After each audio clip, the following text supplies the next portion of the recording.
Banton a émergé sur la scène dancehall dans les débuts des années 1990. À 19 ans, il se fait connaître avec des titres au contenu explicite, faisant souvent appel à la violence. La controverse va atteindre son paroxysme avec le titre Boom Bye Bye, appelant à la mort des homosexuels. Bien que Buju Banton écrira par la suite des textes parlant d'amour et de société, il continuera de chanter cette chanson tout au long de sa carrière, mais participera tout de même à des actions d'aide des enfants atteints du sida. Il va même faire des titres engagés comme Murderer. Cependant, Buju Banton a été impliqué dans le passage à tabac d'un groupe de 6 Jamaïcains réputés homosexuels. Il a ensuite été acquitté sans que la lumière ne soit réellement faite sur sa participation. La discographie importante de Buju Banton représente l'évolution de cet artiste controversé. On ne présente plus Buju Banton today. Au cours de ses 25 années de carrière, le musicien jamaïcain Buju Banton a fait des vagues dans le monde du dancehall et du reggae. Sa portée a engendré des collaborations avec Fat Joe, Damian Marley et j'en passe. L'artiste a remporté le prix du meilleur album de reggae au 53e Grammy Awards et nous a fait la surprise cette année d'être à la tête d'affiche du Sunkiss Music Festival pour cette 23e édition. Buju en live, en premier plan et 90 minutes de live, rien que pour nous. Buju a juste été un vrai volcan en éruption sur le mic. Quand Buju prend le micro, le public en redemande encore et encore.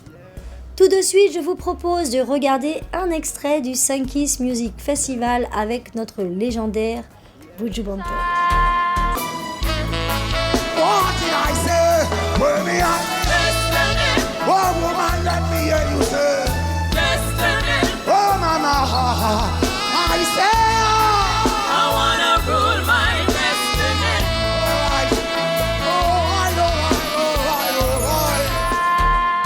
Et maintenant, place à notre coup de cœur de la semaine au Sunkiss Music Festival avec Mappy la violoniste. Mappy violoniste fait vibrer la foule avec une belle performance. Le Festival de musique de Sunkiss, en collaboration avec le département de la culture, a organisé un atelier pour les musiciens locaux. Mappy est originaire de La Réunion et a découvert sa passion pour la musique à l'âge de 6 ans lorsqu'elle a commencé à étudier l'art du violon au Conservatoire de Paris. C'est là que l'amour de Mappy pour le violon s'est imposé et elle est devenue le chef de file de la première section de violon de l'orchestre symphonique et a également été élue première chaire pendant 10 ans. Après avoir obtenu son diplôme, Mappy a répandu son respect pour l'instrument classique dans son travail de professeur de musique où elle a enseigné le violon aux jeunes et aux moins jeunes. Malgré une carrière épanouissante, Mappy savait que sa légende serait créée en tant qu'artiste. De plus, Mappy a contribué à la création de Chordplay, un quatuor de violonistes hip-hop et pop qui s'est produit dans toute l'Europe. Alors que les prouesses musicales de Mappy continuaient de croître, son désir d'explorer de nouvelles opportunités musicales grandissait également. C'est en 2014 qu'elle a décidé de changer sa vie et de poursuivre une carrière solo en tant que violoniste hip-hop, dancehall et soca. Un genre qu'elle a introduit seule sur la scène. Le travail acharné de Mappy et son dévouement au succès lui ont permis d'obtenir une foule de fans et de supporters tout en continuant à élever sa musique. Pendant ce temps, elle a joué dans de nombreuses salles prestigieuses de concerts, notamment le Bataclan à Paris, Pavillon Baltard et Pavillon Champs-Élysées. Elle a également bercé la scène dans le monde entier, notamment en Europe, dans les Caraïbes, en Jamaïque, en Guyane, en Nouvelle-Calédonie et au Maroc. Dernièrement, elle illumine la scène du monde entier. Elle a ouvert pour Young Thug lors de son concert à Paris en France en 2016. Elle a également honoré les mêmes scènes que la reine de Bacchanal d'Estra au Carnaval des Caraïbes à Bordeaux en 2016. En 2017, elle a partagé la scène avec Rupi en Guyane, puis avec le roi de soca, Machel Montano, au début de cet été 2018. Mappy a également dirigé son propre spectacle à l'automne dernier à New York, lui donnant un aperçu de ce que ses propres spectacles allaient bientôt devenir. Aujourd'hui, Mappy se prépare pour des performances dans le monde entier, ce qui la mettra au centre de préoccupation de milliers de fans qui lui ont permis de connaître un succès grâce au réseau. Cette année, Mappy Violoniste a représenté la France et l'a d'ailleurs merveilleusement bien représentée. Je vous avoue que lors de ce festival, Mappy est mon coup de cœur car en dehors de la merveilleuse musicienne qu'est Mappy, elle est tout simplement une femme avec un grand cœur et prend le temps d'échanger avec son public. Elle dégage la bonté et la beauté. Je peux vous dire qu'elle a su séduire le public à 5 Kiss avec son violon et sa prestance. Allez, assez parlé, nous regardons tout de suite les images de notre coup de cœur de la semaine avec Mappy au 5 Kiss Music Festival, suivi de son interview. Ready? Go!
Everybody put your hands in the air, put them up, put them up, put them up,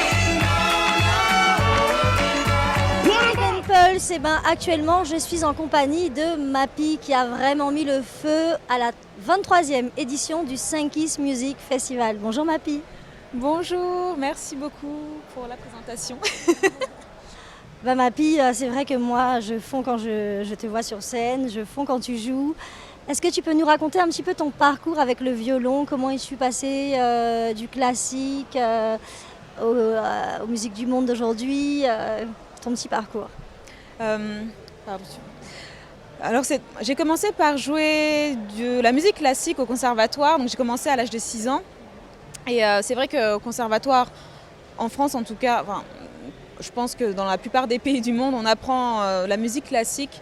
C'est très formateur, c'est intéressant, mais c'était pas forcément ce que j'aimais le plus. Donc quand j'étais à la maison, bien sûr je faisais mes devoirs, j'apprenais mes leçons, j'apprenais mes morceaux classiques, mais aussi j'ai appris toute seule à la maison à jouer à l'oreille des morceaux que j'écoutais, donc du hip-hop, du reggae ou peu importe, tout ce que j'écoutais, tout ce que j'aimais, tout ce qu'on écoutait à la maison. Mais je jouais à la maison seulement, je ne pouvais pas jouer ça ailleurs. Et puis un jour j'ai décidé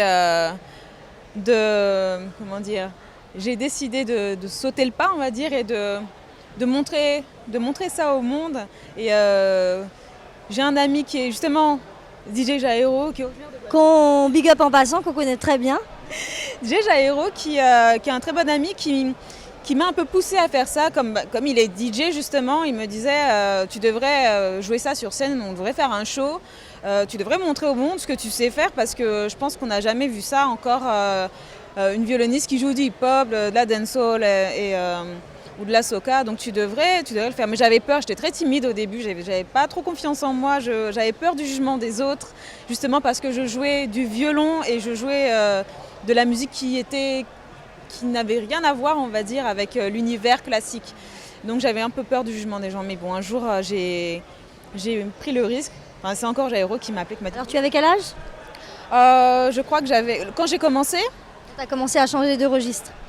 J'ai toujours vraiment... j'ai toujours joué ce registre-là, mais on va dire pas en public. Quand j'ai commencé, j'étais... je sais plus quel âge j'avais, mais... C'était après avoir arrêté le violon pendant 3 ans, justement parce qu'en France, j'avais pas forcément d'opportunité dans le classique. Donc j'ai arrêté, j'ai trouvé un travail normal, on va dire, et je travaillais derrière un bureau. Et puis un jour, voilà, j'ai repris parce que j'en avais juste marre de mon travail, parce que quelque chose me manquait. Et là, j'ai démarré. Et Jairo m'a invité à venir sur un de ses shows, et c'est là où tout a démarré. J'ai joué, il y avait 1500 personnes, et j'ai commencé à à être bookée un peu partout dans les événements hip-hop caribéens et tout a commencé à ce moment-là en fait. Alors, comment as-tu été accueillie à Saint-Kitts? C'est ta première fois que tu participes au festival? Oui, c'est la première fois que je viens à Saint-Kitts, c'est la première fois que je participe au festival et je suis honorée, j'aurais jamais pensé. Tu aimes cette île? Ah oui, c'est magnifique et puis les gens sont adorables, c'est vraiment la nourriture, c'est important, la nourriture, tout le monde est adorable, tout le monde est super gentil et non, c'est vraiment, je reviendrai. Moi, je suis amoureuse, hein, c'est la seconde fois que je viens au festival et je me suis dit, je reviens chaque année. Ah oui, j'aimerais bien pouvoir revenir chaque année ou tous les week-ends, ce serait l'idéal. Alors, Mappy, est-ce que tu peux nous raconter ta petite histoire avec la Guadeloupe? Oh, la Guadeloupe. Alors, la Guadeloupe, c'est ma terre d'accueil. Donc, il y a quelques années, j'ai déménagé en Guadeloupe, justement, où on m'a offert un poste justement de professeur de violon. C'était une belle opportunité pour moi et j'y suis allée. Je suis restée 1 an et j'ai vraiment adoré. Et c'est devenu ma deuxième maison et donc du coup, j'y retourne assez souvent. Et par la suite, justement, quand j'ai commencé, après ce show avec DJ Jairo, j'ai été bookée pour la première fois outre-mer, en Guadeloupe. Et ensuite a suivi la Guyane et la Martinique. Mais non, la Guadeloupe, j'ai vraiment une belle histoire d'amour avec cette île. Alors, hier, je t'ai entendu parler de mission. Est-ce que tu peux nous raconter un petit peu ta mission à travers ton travail? Ah oui, je pense... en fait, j'ai un combat. Un combat, le mot est un peu fort. Mais quand j'étais enfant et que j'apprenais le violon au conservatoire, j'avais pas vraiment de modèle, on va dire. J'avais pas vraiment de modèle musicien. On me demandait qui est ton violoniste préféré. Il n'y avait que des musiciens classiques. Donc j'en avais, oui, que j'aimais bien. Il y avait Yehudi Menuhin qui était un très bon, un génie, un très bon violoniste.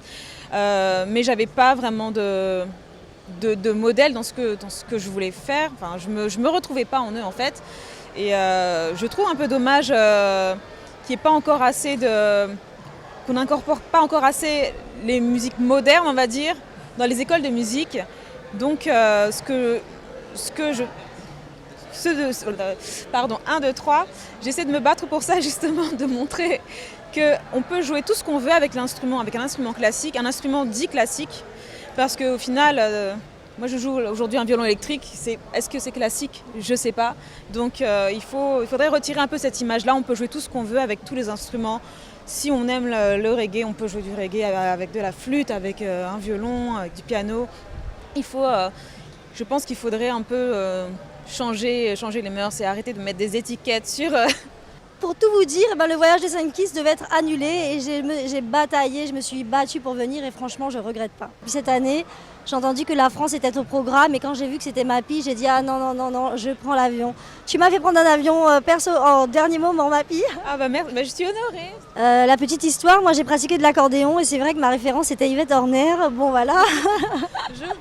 Et c'est vrai que quand je t'ai vue, ma sœur et moi qui pratiquaient également du violon, tu nous as donné beaucoup d'espoir et on s'est dit ah c'est vraiment, je pense que Mappy aujourd'hui peut donner aux enfants envie de jouer justement, de passer le cap de jouer un instrument tel que le violon et de s'exprimer au mieux parce que c'est vraiment magnifique le travail que tu fais, mais vraiment. Il faut savoir aussi qu'à Saint-Kitts, je crois que c'est la première fois qu'on accueille une Française. Je pense, oui, je ne suis pas sûre, mais il me semble, oui. Moi, je te remercie pour ce partage et j'espère vraiment qu'on te reverra très bientôt en Guadeloupe. Parce que j'ai posté une photo, j'ai déjà eu 5 demandes. Demande-lui combien est-ce qu'elle prend. Donc, on l'attend bientôt en Guadeloupe. Moi, j'espère te revoir bientôt chez nous. Je serai la première à t'accueillir. Merci beaucoup et je suis fière, je tiens à dire, je suis fière de représenter à travers le violon les îles françaises. Donc, je suis de La Réunion, donc La Réunion, Martinique, Guadeloupe, la Guyane et puis la France tout simplement. Je suis très fière d'avoir cette opportunité-là. En tout cas, un gros big up à La Réunion parce que Mappy, elle représente merveilleusement bien, que ce soit La Réunion, la France, les Caraïbes. Moi, j'étais fière d'être française hier en t'écoutant jouer. Merci beaucoup, ça me fait plaisir. C'est moi, merci Mappy, je te fais un bisou. Merci. Merci beaucoup. Alors merci, et pour finir, une petite dédicace pour Caribbean Pulse. Oui, donc gros bisous à Caribbean Pulse et merci beaucoup de nous regarder. Merci pour le travail que tu fais, c'est important et voilà, je vous embrasse et j'espère vous retourner très vite en Guadeloupe ou en Martinique ou dans nos îles. Merci, c'était Mappy et nous on reste connectés avec Caribbean Pulse sur Alizé TV. hopefully all the folks who came out tonight and for Friday and Saturday night would have said that St. Kitts Music Festival is indeed the leading music festival in the Caribbean. A big thank you to all the folks in Guadeloupe who are looking at this production, and I want to take this opportunity to invite the folks of Guadeloupe to come to the other Bastille. I know you have Bastille, but we have Bastille also. Connect with us and come to St. Kitts for the music festival in 2020. All right. Okay, thank you so much. Just another day we try to give our best in life. Just another day. Life is always filled with ups and downs. Mama always told me time heals all wounds, so keep pushing through.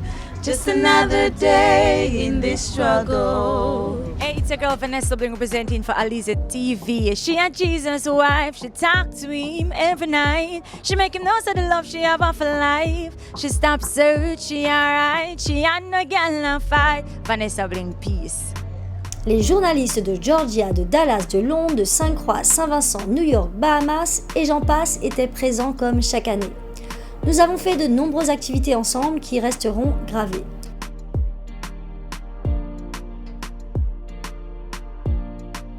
Toujours bien accompagnée avec Marine, qui nous reçoit toujours merveilleusement bien.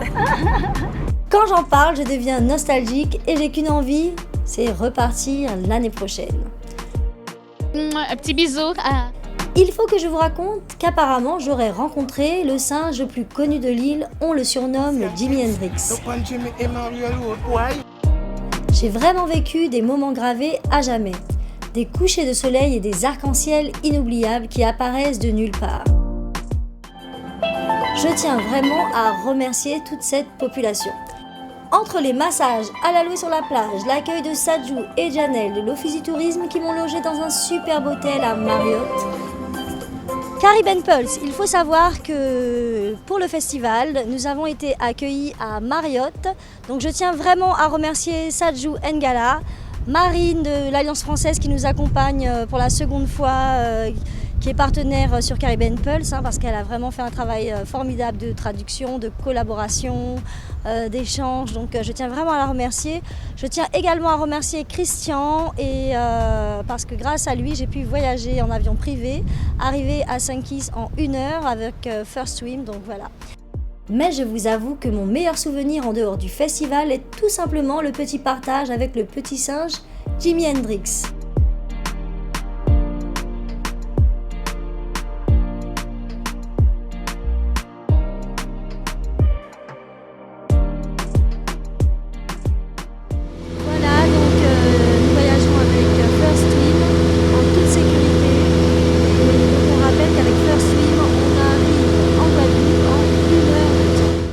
Nous n'avons pas toujours les bons réflexes afin de voyager sur nos îles voisines. Avec CJR Prestations, j'ai pu voyager tranquillement et profiter au maximum de la vue imprenable de nos îles aux belles eaux. Merci Christian pour l'atterrissage, merci pour le vol, merci pour la collaboration. Et nous on reste connectés avec First Swim. Merci pour le voyage et on se dit à très bientôt. J'ai voyagé rapidement avec Christian, un pilote sympathique au départ de Saint-François. Avoir la possibilité de choisir son horaire est tout simplement un petit luxe que vous pouvez vous offrir à moindre coût.